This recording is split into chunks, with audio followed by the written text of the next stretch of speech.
Welcome to Prosperity Playbook. You have Renee, Britt, and Courtney here with you today. We are four friends that came together in similar industries to share stories that you don't normally hear at home or in school. Today, we're going to be talking about mental health and counseling. Who needs it? What is it? How does it work? Kind of breaking down the stigma. I feel like even though it's 2025, the stigma around going to therapy still exists. I think especially for men, it definitely very much still exists. But there's this stigma that it's weak to go to therapy, or you only need to go to therapy if you have a serious problem or some sort of mental health crisis. And I think quite literally every single person on the planet could benefit from going to therapy. I think you're right. And I think that's exactly why we wanted to do this. There is that stigma. And I think people think of it as, I only need to go if I'm broken. And there's no real broken. I mean, we can definitely feel broken at times, but I think it's just simply about having tools to deal with the things that inevitably are going to come on along in our lives. I mean, everything can't be perfect all the time. And in fact, I'm reading a book right now and it's talking a lot about how we're so focused on just being happy all the time and everything being good. And we forgot how to embrace the suffering sometimes, and how, if you have really big goals in the gym, it's going to hurt for a while. Oh yeah. Or, if you, whatever your big goal is in your career, it's going to hurt for a while. You have to do the hard things to get to where you want to be. So I think it's okay to do the work on the hard things, and we need to acknowledge that. And I think counseling can be a huge step in the right direction for that, because I think a lot of us didn't grow up in families that gave us those tools on how to deal with yourself if you're in a funk, or or the opposite. You grew up in a family that was told you had to be happy all the time, and it wasn't allowed for you to have big feelings, as we call them in my family. Mm-hmm. My experience is that I grew up in the South, and you just brush it under the rug. Everything's just fine. Right. Well, and I think even if you grow up in a family that does have all of those tools, your family still just has their toolbox, right? And every counselor, every family, every person you talk to has grown up with a different set of tools. And so maybe the toolbox that you grew up with just isn't quite working, and you're still feeling a little bit lost, or like you need a little bit of direction, or you don't know what tool to grab out of the toolbox. Right. Exactly. Yeah. Well, and I think different tools work for different people in different situations. I mean, maybe you've had the same tool that has always worked for you, but now you're in a different stage of life, or something new has come up that's a bigger deal than what you've dealt with before, or just a different deal. So I think just having those tools is a big thing. And I think being okay to feel the feelings, like this has been a huge conversation in my house. I have a 16-year-old daughter, and a lot of times what they feel is very exaggerated, and it doesn't mean it's wrong. I mean, how they're actually feeling is real, but it's been around anytime that she feels frustrated, she's like, God, you want me to just be happy all the time? And I'm like, that's actually not it at all. But you can't live down in the funk. Like, you can be in that funk. You can feel your big feelings. Big feelings is a big joke in my house because we have golden retrievers, and we read this thing that says if they have something in their mouth all the time, that's how they deal with their big feelings. And so we always talk about our big feelings. Stuffy. I just need a stuffy today. Yes. I know, like, Lexi, do you need a chew toy? But I mean, it's a joke, but it's also true. Like, Wrigley deals with her big feelings with her chew toys. We all need something to deal with our big feelings. And I think, especially as adults, we sometimes gravitate towards, I need that glass of wine, or sometimes it can be pills, or whatever it can be. And or even over exercising. Totally. You can be addicted to literally anything, including, just that feeling of happiness, or needing validation or control. Yeah. Like, probably every single person out there has some sort of addiction, good, bad, or ugly. And it's okay. I think that's what we just want to normalize, is that everybody's feelings are different, and whatever you're feeling, for the most part, it's okay. We just want you to be able to have tools so that you can keep moving in it. But I think we do try to numb those feelings a lot, and with the alcohol, or with just exercise, or shopping. Oh my gosh, absolutely. Add to cart, whatever it is. And I think we're afraid to feel the big feelings. And my hope out of this is to acknowledge it's okay to have the big feelings, and to feel the big feelings, and to acknowledge the big feelings, and then figure out how to move forward from there. Mm-hmm. Absolutely. I think that for me, there have been a couple different times in my life where I have genuinely felt like I needed therapy, where I needed a tool that was not accessible to me. And then every time that I've done that, I'm like, oh no, I actually need this all the time. Like, this is just so helpful for me.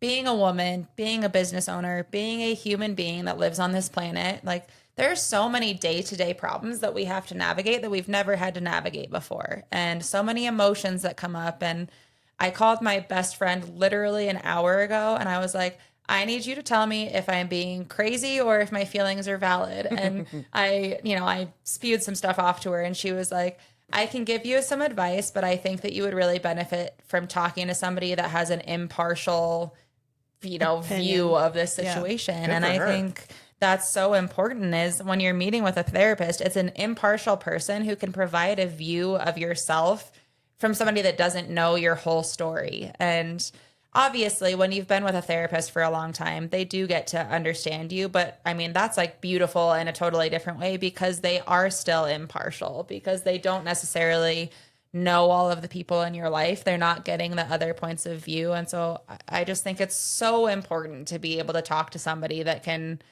call you out when you need to be called out and can give you tools. One of the biggest reasons I went to therapy recently, a couple of years ago, my brother basically completely cut off communication with my parents. And at the time that it happened, I was so angry with him and I was so frustrated and I didn't know what to do because I didn't want to tell him that I was angry with him and I didn't want to, call him names and like be mean to him because I knew that he would not have made such a big decision if it wasn't for a really big reason. Mm-hmm. But at the same time, I didn't understand the decision and I didn't know how to communicate my feelings and I just didn't know how to work through it. And so I ended up using BetterHelp and got a therapist that gave me a really great tool where she had me write a letter. She said, I want you to write a letter to your brother that has all of the things that you want to say that you would never actually say to him. Like call him all the names, swear, be angry, say all the things that you would never actually say to him as somebody that you love. And then burn that letter and then write it again. And then burn that letter and then write it again. And eventually you'll get down to the letter that you actually want to give to him, the things that you actually want to say to him. And when she first gave me that tool, I was kind of like, okay, whatever. And then I wrote the letter and I was like, oh, I have a lot of feelings. That I need to have a lot to say. Right now. Big feelings. Yeah, exactly. Yeah. So I was like Wrigley dealing with my big feelings. But I did that. I made it through and eventually I got to the letter and I called my brother and his wife and we had the most beautiful conversation and we were really able to work through some stuff. And I would not have been able to do that had I not had that tool. Do you remember how you started that conversation with him after? With my brother? You called? Yeah. I mean, I basically was like, I have gone to therapy for this. I had a lot of things that I was feeling, but I knew that was coming from somewhere else. And I don't want to lose my relationship with you. And so we need to be really vulnerable here. So I'm just I have a letter that I wrote that I would like to read to you. I want you to keep an open mind. And I really want this to be a two-way conversation. And we had literally the best conversation. That's awesome. Yeah. I don't know if I ever told y'all, but my background is in psychology. Mm-hmm. And I actually went to Montana State for a period of time to finish out the degree and hopefully become a psychologist and go through the master's program. But my experience with so many psychologists and therapists that I've gone to in the past with ex-husbands, they always want to ask you how you feel and what do you think you should do about that? And I didn't want to hear that anymore. And I didn't want to be that type of therapist that said that. Mm-hmm. And so I finally found one that used brain science, and she gave me the meat and potatoes that I was looking for. So we had talked earlier about it's important to know that you can switch counselors. Absolutely. If you're not getting the tools that you need. Absolutely. Totally. I think that's a huge point. The very first one I saw right out of college, I was having some crazy anxiety and depression, and I mean, no real reason. Like, there was no bad things in my life. And I think that's another important thing to acknowledge. Like, I think there's this stigma around if you're depressed or if having anxiety that something really bad is wrong. And I don't think it always is. And I think it's really easy to be like, your life is great. What are you depressed about? Right. And that's shutting down the big feelings. And I don't, I can say that to my daughter who's like got this amazing life and one little thing goes wrong. And it's okay for her to have a feeling about that. It's okay for her to acknowledge that. But it is very easy to dismiss feelings when you know somebody's life actually is pretty good. So I think that's one of the things I really want to acknowledge is that no matter how great your life is, you can have literally the best life ever. And you can still feel down sometimes. You can still have anxiety. You can still feel depression. So in this stage of my life, I went and saw this counselor, and everything I would talk to her about, she'd be like, whew, that's heavy. And I'm like thinking, are you fucking Something kidding wrong me? with Like, I literally just told you, like, my life was I like had a few work challenges, and like my dad was getting divorced. Like, it was nothing major, but the fact she made me feel like I was a little bit broken, and I was like, I don't think this is a good fit. She put me on all these meds, and Ooh. I was like, I was a shell of myself. My mom was finally like, you got to get off some of this stuff. Like, I don't even know who you are anymore. And that happened to be the time I wanted to get pregnant with my daughter. So I quit it all, which, by the way, I've since learned that is not the right thing to do. Don't just quit. Don't cold turkey. Or don't quit those anxiety and depression meds cold turkey. That can actually be super dangerous. So get help coming off of those things. But I really felt like she wasn't a good fit. But I've since, in different periods of my life, probably seen 4 or 5 other counselors that have been amazing for me. So if you have a negative counseling experience and that's what's holding you back from going again, don't let that stop you. What was that resource, Brett, that you said earlier?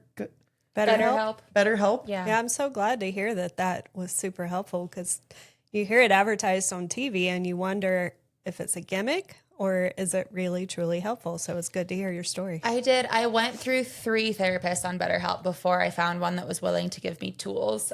Because kind of similar to what you just said, I had one therapist that basically was just making everything a much bigger deal than it actually was and wasn't providing any help with it.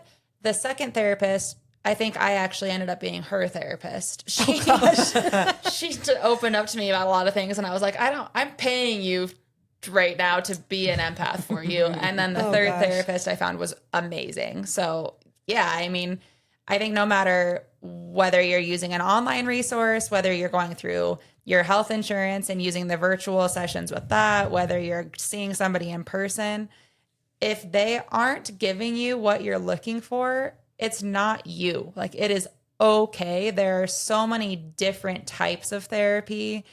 And I think it's important to note too, there's psychologists that will help you with talk therapy, that will help you with behavioral therapy. And there's psychiatrists that will write prescriptions and will help to medicate for certain things like depression. Unfortunately, they don't talk through things as much. They typically just prescribe the medication. Yeah, Yes. they ask. So that counselor that I saw, she sent me to a psychiatrist because she thought I needed meds. And he just I swear it was a checklist to make sure that he thought he was putting me on the right things. Yeah. It was like, fill out this form. There was no him helping me with my problems. It was check these boxes and then I'll figure out what drug to put you on. Exactly. I think unfortunately in 2025, that is very common, where it's like, hey, let's just write you this prescription and it will fix this immediate problem and then you're good. And instead of doing the deep dive into, well, what's really causing the root of what's the root of this issue? Where is this actually stemming from? So I do have friends and family that are medicated and it has completely changed their lives. You know, I have friends that suffer from generalized anxiety disorder and are just anxious all the time, ADHD, depression, bipolar. There are absolutely times where medication will help you regulate and will help you so significantly. But I also think that ends up, unfortunately, being a Band-Aid, when a lot of the time, really all you need is some tools and somebody to listen, to actually really listen to you and be able to provide some insight. So if you feel like you went to a meeting and they kind of listened to you, maybe they handed you a checklist, didn't really listen to you, and then they wrote you a prescription. How does that make you feel? Right. I think that it's absolutely worth getting a second opinion on that, for sure. I agree with that. I think that's a super important point, that if you just are walking into a counselor expecting them to give you a pill that's going to fix everything, that's not realistic. But there are legitimate times when you need a pill to deal with big feelings. Like I'm with you. I know several people that it was great for. It was not a good fit for me. I needed to learn different coping mechanisms. But, my mom, for example, like she was like, I feel so much better. I just have energy in the morning. I wake up and I'm ready to hit the ground running. And like, that's amazing.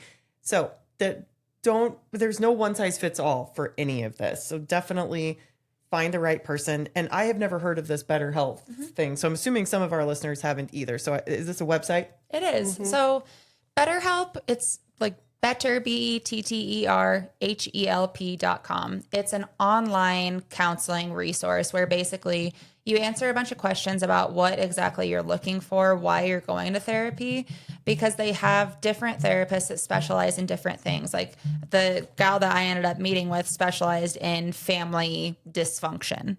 But there's a lot of people that specialize in like ADHD or specialize in different kinds of trauma or, whatever it is that you're looking for, like PTSD. And then it will match you with a therapist, and it's all virtual. You can either do a phone call or you can do a video conference, depending on your comfort level. I recommend if you're comfortable with it, doing the video conference, because I think there's a lot that our body language and our facial expressions can communicate even when we can't verbalize something. But there were a couple times that I was like traveling and I just did a phone call, and I was very thankful that I was still able to fit it in when I normally wouldn't have been able to. They don't charge insurance. It's kind of a sliding scale based on your income. But what's really great about that is it makes it really accessible to people who either don't have health insurance and that's what's stopping them from getting therapy, or maybe you have a really low income and you're afraid of spending your entire income on going to therapy. Yeah. It makes it very accessible. That's awesome. I'm glad to hear that is a resource out there. Yeah, that's great. My therapist is not a psychiatrist or a psychologist. She went down that route and also had the same feeling that I did and decided she didn't want to be pigeoned into either of those. So she uses brain science to figure out how to help you match what's going on in your brain. And she's done a ton of research and taught herself a lot of tools and passes that on to her clients in business, family, couples, personal. So I had heard her speak locally here in Bozeman years ago, and I told her I couldn't afford her because she didn't take insurance either at the time, but I was going to find her one day when I could. And so I went back to her, and she helped me so much work through all the little things that I felt like were holding me back from bad relationships. And I didn't want to hold those. I didn't want to hold future relationships accountable for what past had done. That's and then awesome. Work through narcissism, gambling addictions, cheating, all the things that had happened that had transpired in that meantime. And she would tell me to do things like get up in the morning and think about all the stuff that's causing me anxiety. And I visually put it in a file drawer, shut the drawer and locked it and said, you can't come out till I'm ready to deal with you. You're not controlling me. And then do some yoga and let it all go. That was amazing. So I went to her for years and years after that and just would come in with my own to-do list. And one of the things that she told me to do was writing the letter too, because my father had died when I was 16 and I'd never resolved the pain from that and the loss and the closure. And she had me write a letter to him in my left hand as the child, and then again with my right hand as the adult, and crumble it up and burn it. So it's weird how that works. That is weird. But I don't cry. Fascinating. I don't cry anymore when I talk about it. That's really cool. Well, I think that's a really good acknowledgement of just not letting the things in the past hold you back from your future relationships. And I would venture to say, like you said, Britt, in the very beginning, almost everybody has baggage from something that we're dragging along with us. Mm-hmm. And for me, so we did marriage counseling for the first time when Lexi was in kindergarten, and we were just kind of like struggling with normal issues. Like there was nothing major. There was no narcissism or gambling or cheating or any of that kind of stuff. But it was just normal things, and we were struggling to get past them. And one of the things that I think is really important about counseling is that it helps you see what your part of the problem is. Because I'm a firm believer that the only thing that you can actually fix is yourself. You or how you respond. Right. Or how you respond to that. Like, I can't fix somebody else. And the word fix isn't the right thing to say, but you can't change what anybody else is feeling or doing. You can only change your own actions and your own responses. So for me, my issue, and I think we talked about this a long time ago on a previous episode, but I realized that when I was having conversations with my husband, I would always figure out how to make him wrong. While he was talking to me, I would just be thinking of what my comeback was going to be, what I was going to say that made it his fault.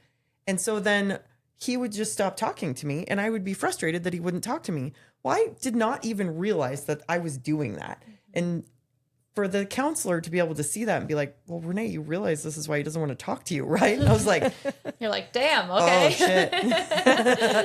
No, but I do now. And that's something that has carried me through for the last 10 plus years since I learned that in a lot of different conversations. Like, active listening, I think is what they call it. And instead of like me figuring out what to say back to him, it was the only things I was allowed to say were like, tell me more about that.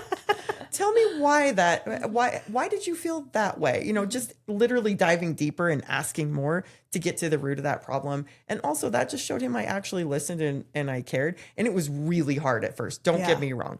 But it's an absolutely amazing tool that I've used in so many pieces of my life since then. I've had to do that too. I actually, mine had me interview people close to me. So I had my own to-do list of what I could see myself doing. And then I asked my son, my husband, my best friend, my mother, my sister, if you could change something about me, what would it be? And it's hard to hear, but I was really like, hard. Oh, wow, I did not know I was a know-it-all. And I tell everybody how to do everything. I would bet my family would say that about me too. Well, something that is important when you're going to therapy, if you aren't going to be honest and vulnerable with your counselor and be willing to receive honest feedback, there's no point in going. Totally. Right? Because just like both of you just said, you know, they're most likely going to tell you some things that might be kind of hard for you to receive about yourself. But like when I was a teenager, for example, I was quote unquote required to go see this therapist because I was being a little shit. And I just lied to her. I would just go in and basically be like, everything's great. I'm great. Life is perfect. Nothing's wrong. And so I obviously got nothing out of those therapy sessions. Right. When in reality, like everything was not great. And I was dealing with a lot of feelings, but I was not willing to address those and wasn't willing to put myself in a vulnerable position. And unfortunately, I think that ends up being kind of a gatekeeper for a lot of people is they're like, you know what? I know that this is something that I'm going to need to address eventually, but I don't have the emotional capacity to do it right now. That's why men don't want to go. Exactly. And I mean, it's totally valid because I have been there and am still there in certain aspects where like I have discovered things about myself that I'm like, okay, now that I understand where that comes from, I really need some tools to be able to move forward from that. But I like am not willing to deep dive into that right now because it's scary. And so I completely understand that and think that that's a reason why a lot of people are afraid to go. Well, I can tell you, I personally said to a counselor one time, like, I don't want to deal with any issues regarding my dad because my parents got divorced when I was 3. I didn't grow up with my dad. I saw him very limited. And I did have a lot of resentment at one point towards it. But I was like, I see no path past this. I just need to move on. I don't want to dive into that. There's no possibility I can have conversations with him. I'm just not doing it. And they were like, okay. You know, fast forward 15 years and I have an incredible relationship with my dad that kind of came about of my own way. But I don't think I would have had the tools to help him get through a divorce, which is what brought us close together, had I not been to counseling. Mm-hmm. So you can flat tell them like, hey, this is a non-issue for me. I don't want to talk about this one right now, but let's work on these things. And that's okay. I think people think they're going to go talk to this judgy therapist. And as you kind of said, sometimes you end up being the counselor for them. I don't think that's that's the norm by any reason. No. But they're people. They're not perfect. They have their own issues. I actually just did a loan for a couple. One was a psychiatrist and the other was a counselor. Oh God. Those two had the most dysfunctional relationship I've ever seen. I mean, they made it work, but I was like, dear God, she even asked me at one point, she's like, don't you feel bad for me having to deal with him every day? I'm like, yes, I do. So let me just tell you, they're not perfect either. And they know that, and that's okay. And hopefully, a lot of times I think if you have a grief counselor or somebody that's helping with abusive relationships, they have some experience in that personally. And I think that does make a big difference. So find the one that's a good fit for you. Talk about the things you're willing to. And as you get more comfortable with that relationship, you might be open to talking about more things. And by the way, I'm not telling you have to go do this every single week for the rest of your life. This is something you can go have a couple sessions, see how it sits, and then go back another time. Like really, it can be a tune-up type of a situation in certain instances. So I went for years, and then I've gone for a long time without going because I have all the tools that she helped me learn from the previous sessions. And I had one little tune-up because I knew I was getting ready to walk into something that I was not capable of handling, and she gave me the tools of how to handle it. awesome. And it went perfectly. I love that. Yeah, I love that too. Something that this is making me think of is you were mentioning a lot of times therapists have personally gone through something, and so that's why they specialize in that. I think something that we do as humans, especially as women, is we have friends that have maybe gone through something. Or like for me, I have a friend that has what I would consider to be an excellent relationship. And so I go to her a lot for relationship advice. And I think it's important to note that you got to be really careful going to your friends about things, because obviously, like, yes, we're going to vent to our friends. They're going to give advice. Of course, that's going to happen. But when you're going to them as your quote unquote therapist, instead of actually talking to somebody that has an unbiased view, sometimes they let you spiral and it makes the issue way worse than it should have been in the first place. B, sometimes they might provide really bad insight. Maybe they will give you really bad advice that actually is not at all what you should do. C, maybe you drag them down with you and you just like make them join your pity party. Or feel depressed. Totally. I have been feeling really guilty because I've been going to the same friend complaining about the same thing for like a year now. And I'm very lucky that she's amazing. And she basically was like, Britt, do something about it or stop complaining to me about it. And I was like, well, shit. Okay, all right. But she's got a point. But I think there are a lot of friends that aren't going to have that hard conversation with you. So even though I do think that there's value in talking to your friends and getting their opinions, if you feel like you're dealing with an issue that you really need to dive deep into, I don't think that your friends are the best people to talk to about that. I really think that therapy would be a great value in those instances. I think that's very Especially well if said. you're going through a divorce or a bad breakup. I learned that hard way when I got divorced and didn't realize how hard it was to talk to me. Mm-hmm. Nobody wants to see their friend sad, and they don't know what to say because they might be friends with the other person too, and they don't want to step on toes. That's hard. That's really hard when you're friends with both people in the relationship. That's tough. Yeah. Well, and I think there's a big distinction around, we talked about some of this in the workplace boundaries episode. So check back to that. And by the way, if this is helpful, please like, subscribe, comment, share it with your friends. That's the whole point of us doing this. So we'd love your feedback.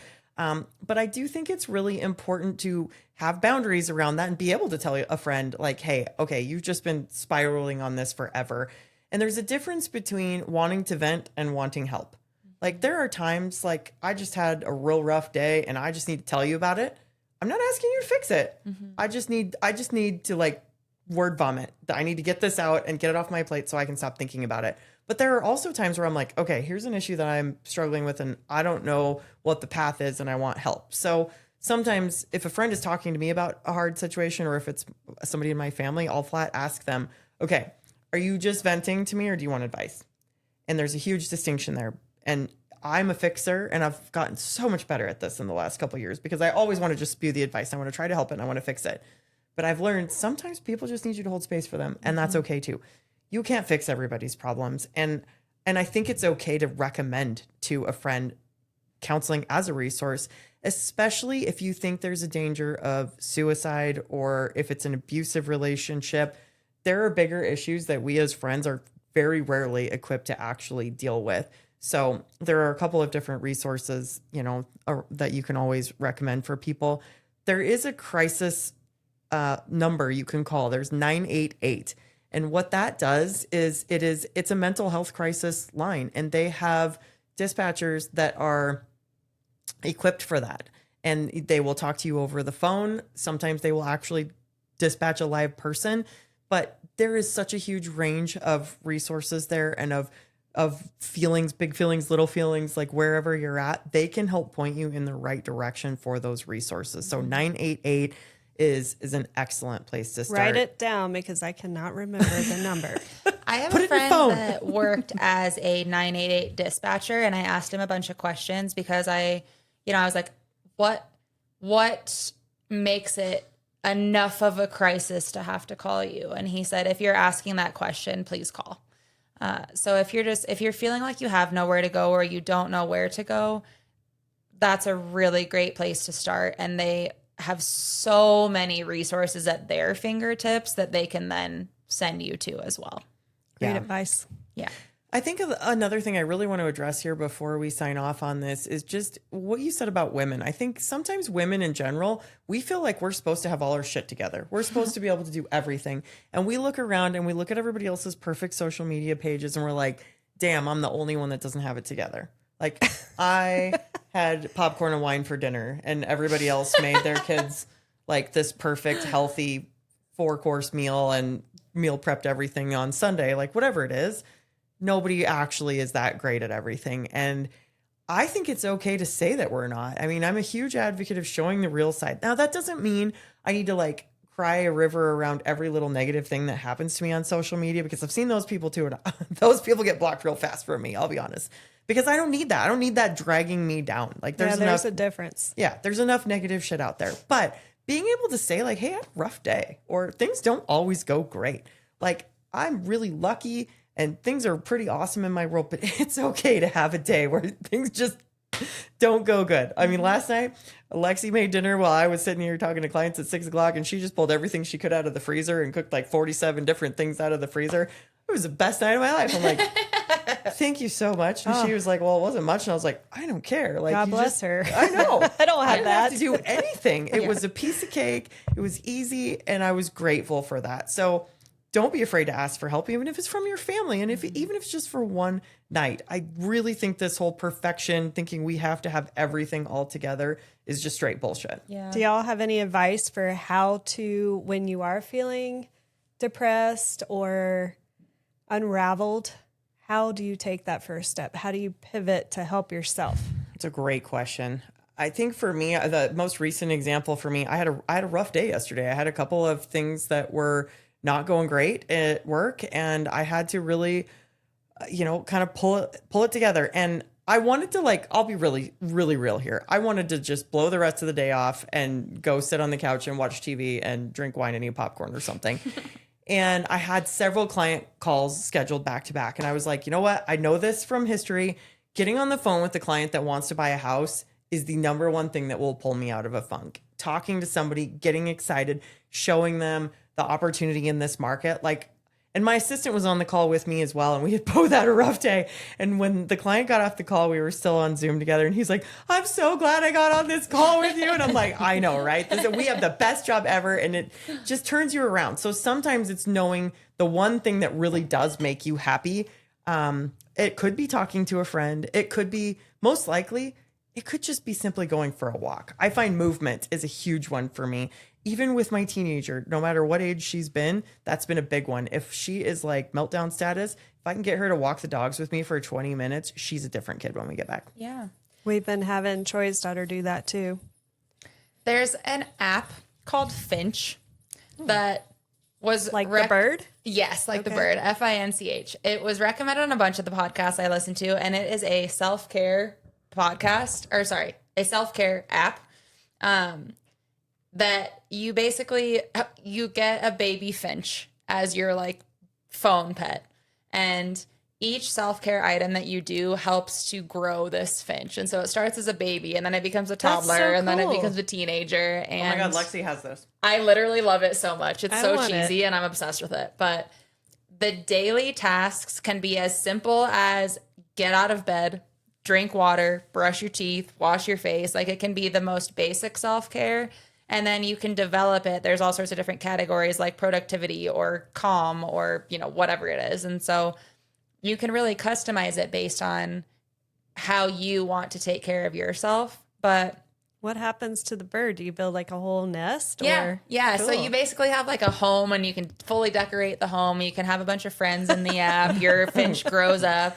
You get all these little micro pets that are like your finch's pet. It's really You got to cute. finch friend me then. Perfect. I will. I want to do this. Well, yeah, and it's cool because you can set your own, what your own like level up situations are. So like Lexi added eat protein or go for a walk to her because she knows those are the things that might be amiss if your attitude is off. So something that I have really enjoyed about it, one of the things that I have been doing is starting every day with an affirmation because I am not a morning person at all. Mornings are so hard for me. I was the kid that literally my school bus driver, we lived like out in the middle of the trees and we had this giant dirt hill that you had to go down to get to the road where my school bus came. My school bus driver would just put the bus in park and wait, and we would come flying, careening around the corner, dust flying up behind the car because we were a few minutes late every single morning. Since I was in kindergarten, I've hated mornings.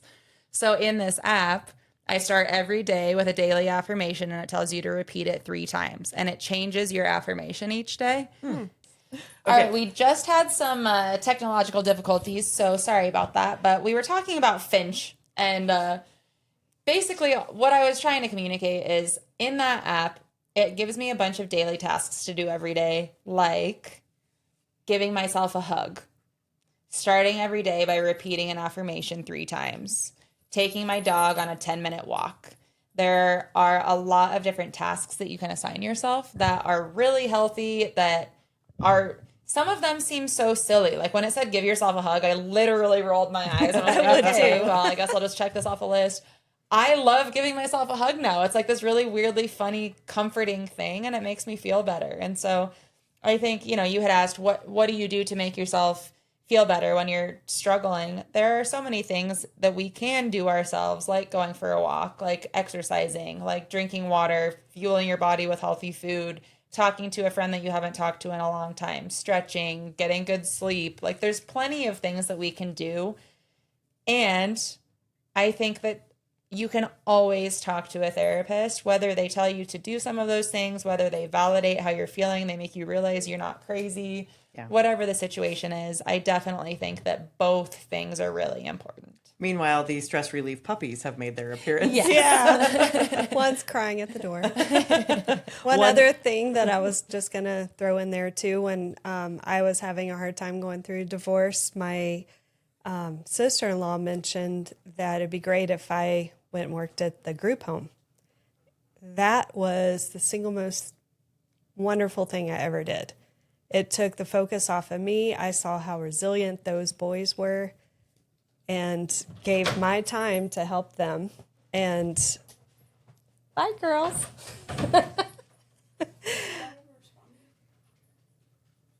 I don't know. We're live though, babe. Pause. No, he didn't. Okay, sorry. Group home. Go ahead. And it just made me feel like I needed to take the focus off myself, be more resilient, figure out how to scoop myself up, and figure out how to make my mental health better.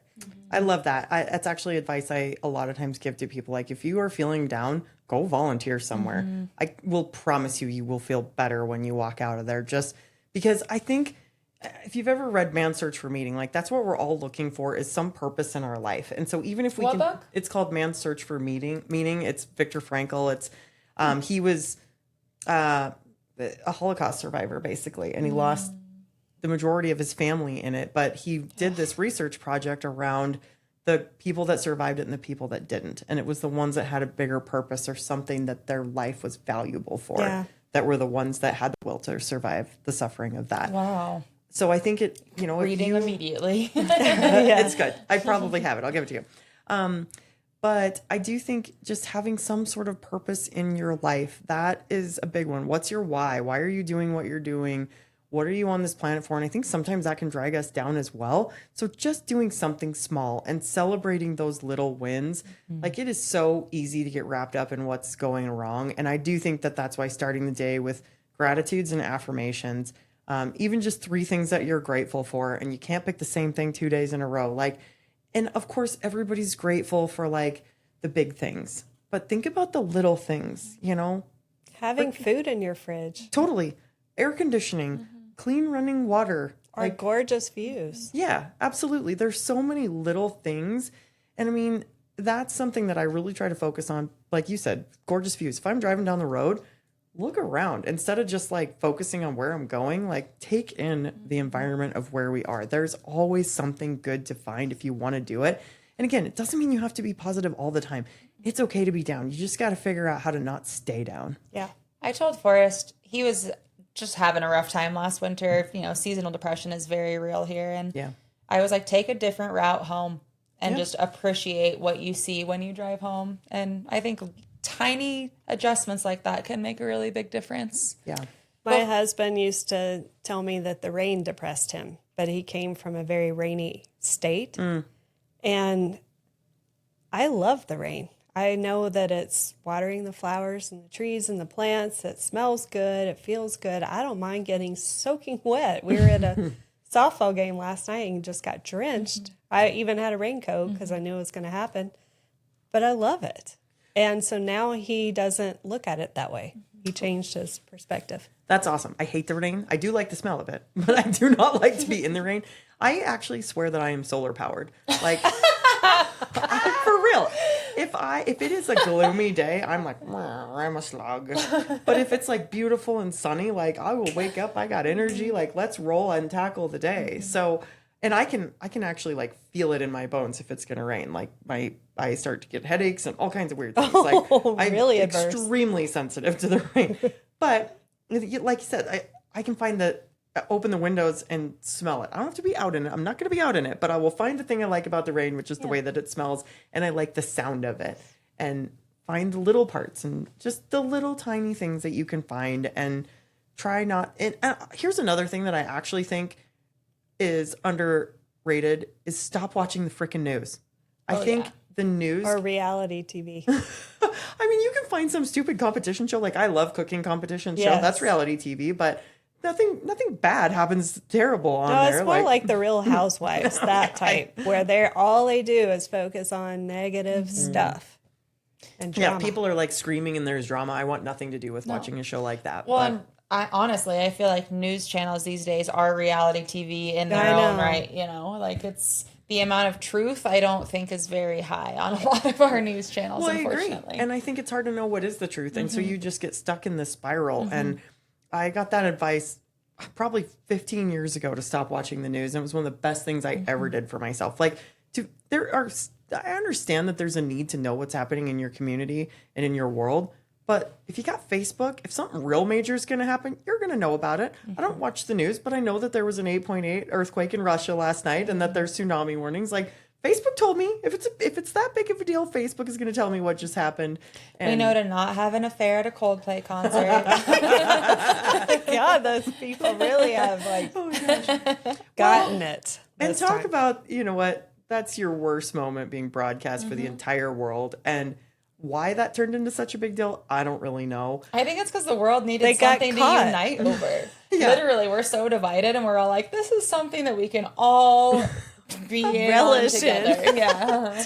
Yeah, I think you're right about that. So it is what it is, and you can find the positive and everything just like that. Like, there was nothing really good about that other than that the whole freaking country agreed about it. So, I don't think when he said anything that he actually thought they were having an affair, but then the reaction was like, whoa, they are. Yeah. Yeah.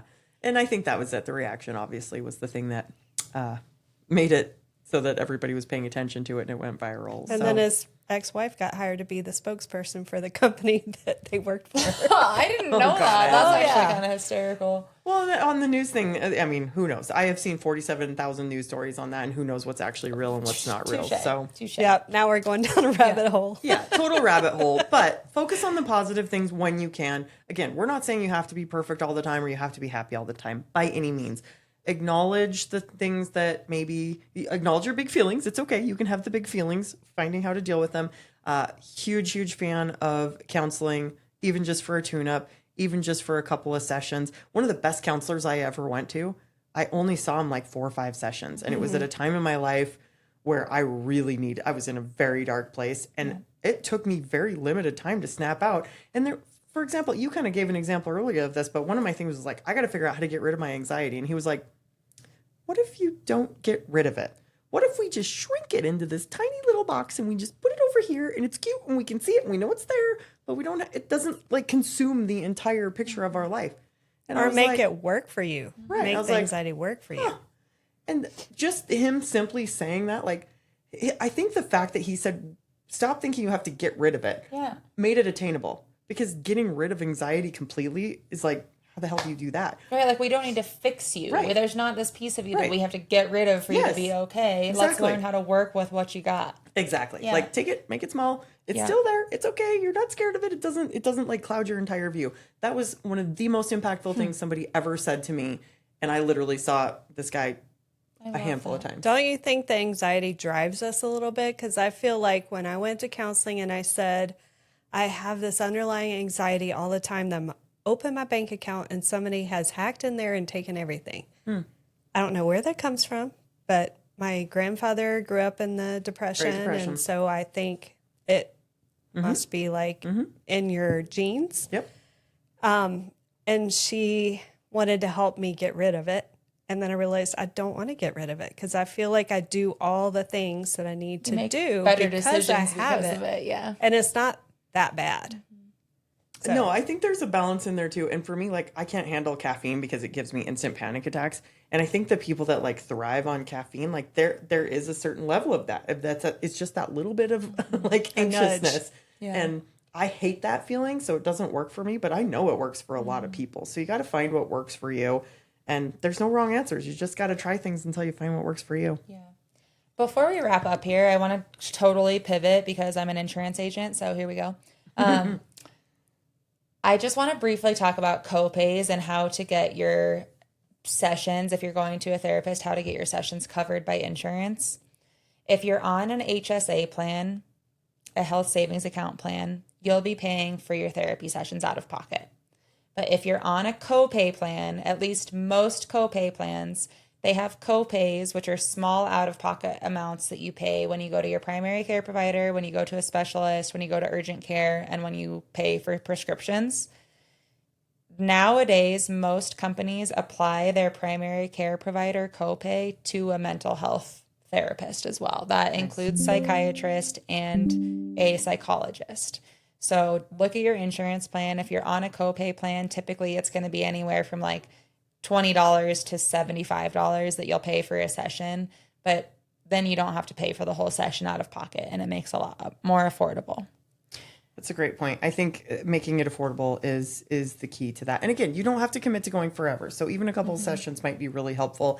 And as you mentioned earlier, doing it online, a Zoom type of a session is awesome. It used to be you had to drive to a counselor's office, and now that's just more time to take out of your day. So we want to wrap up here, but one quick note, our next episode is going to be talking about abusive relationships. If you are in an abusive relationship, it is actually not recommended to do marriage counseling in that space because it can create... Or couples counseling if you're not married. Right. Yeah. Yep. That can create unsafe environments. So we're going to talk more about that next time, but I wanted to kind of end on that note there. And then the phone number. Yes, so 988 is the crisis line that you can call anytime. That's totally free, and you can have a resource of somebody over the phone, or somebody will get dispatched to you if you really do need somebody face-to-face. So, yeah. Thank you so much for tuning in with us today. We appreciate you guys. If this resonates with you, please like, subscribe, share with somebody that this might be really helpful for. And here's to empowering each other, one story at a time.